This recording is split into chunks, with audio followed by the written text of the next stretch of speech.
नमस्कार, आप देख रहे हैं द न्यूज रूम 24 आवाज और मैं हूं पवन शर्मा।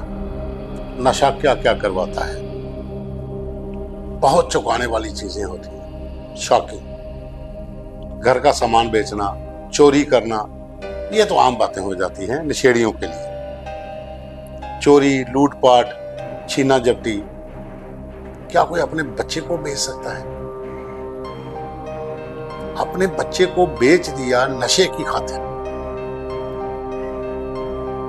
और ये मामला है उन दो लोगों का जिनकी इंस्टाग्राम पे दोस्ती हुई, फिर प्यार हुआ, फिर लव मैरिज हुई और शादी के बाद दोनों नशे की लत में इस तरह से घुस गए कि बाहर आना मुश्किल हो गया।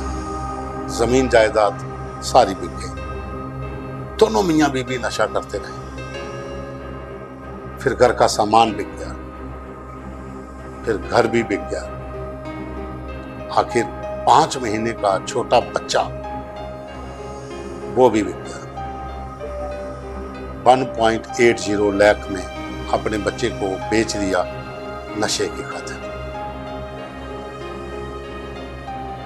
अब खुद सोचो, एक मां जिसने 9 महीने उस बच्चे को पेट में रखा और 5 महीने का बच्चा उसको 1.80 लाख में बेच दिया, और पिता भी उतना ही भागीदार जितनी मां, और वो सारा पैसा नशे में उजाड़ दिया।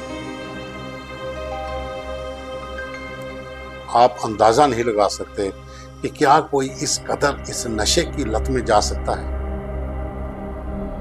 आप खुद सोचिए, हैरान हो जाएंगे कि एक मां अपने बच्चे को बेच सकती है नशा करने के लिए, और बाप भी उसमें शामिल, दोनों ही नशेड़ी।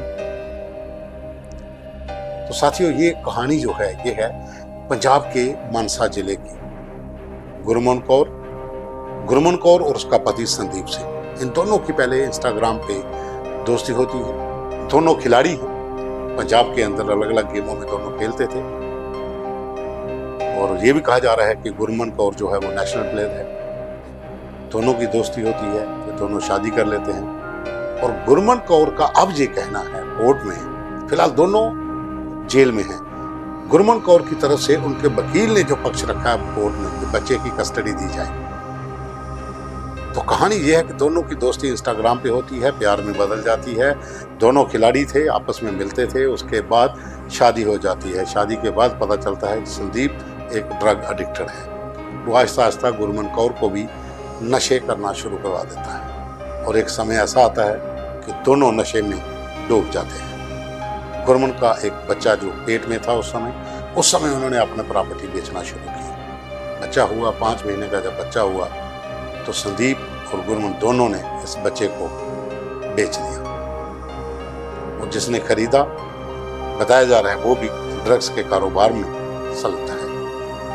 फिलहाल वो भी जेल में है, उसकी पत्नी पर भी आरोप है, और ये दोनों मियां बीवी भी जेल में हैं। अब ये मामला तब सामने ज्यादा उजागर हुआ जब कोर्ट में इस बच्चे की कस्टडी के लिए गुरमन कौर ने जेल के भीतर से अपने वकील के जरिए याचिका दायर करवाई।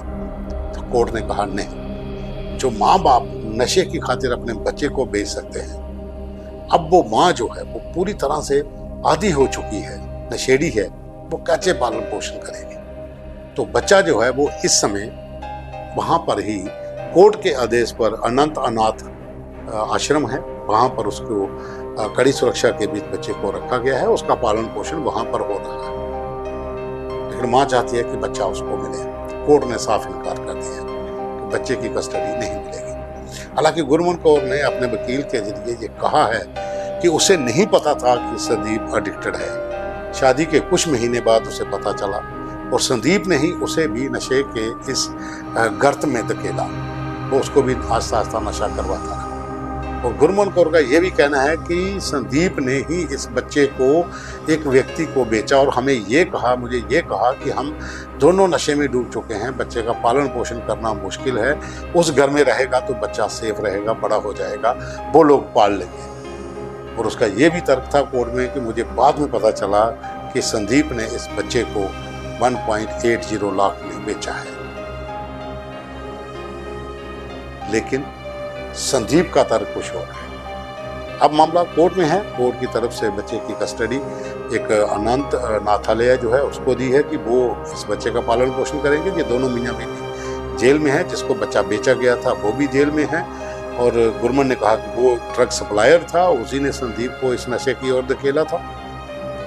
अब ये कोर्ट में जो भी डिसीजन होगा वो बात अलग है, लेकिन हम बात कर रहे हैं कि नशा जिसका सेवन लोग करते हैं, जो एडिक्टेड हैं, वो क्या क्या कर सकते हैं। किसी की हत्या कर सकते हैं, चोरी कर सकते हैं, लूटपाट कर सकते हैं, राहगीर को लूट सकते हैं, दुकानों पे चोरियां कर लेंगे या घर का सारा सामान चलेंगे। कोई अपने बच्चे को बेचेगा, ऐसा कोई सोच सकता है?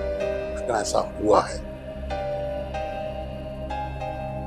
तो अभी भी जो लोग इस दलदल में धंसे हैं, जो इस गर्त में धकेले गए हैं, उनको बाहर लाने के लिए सरकारों को बहुत काम करना पड़ेगा। पीढ़ी दर पीढ़ी नशे की ओर जा रही है। जम्मू कश्मीर में नशा मुक्त अभियान चल रहा है।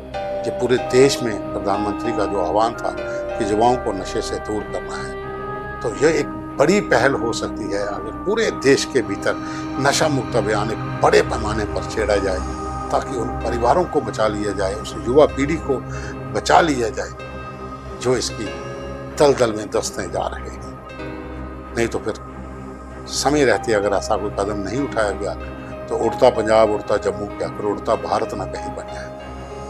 धन्यवाद।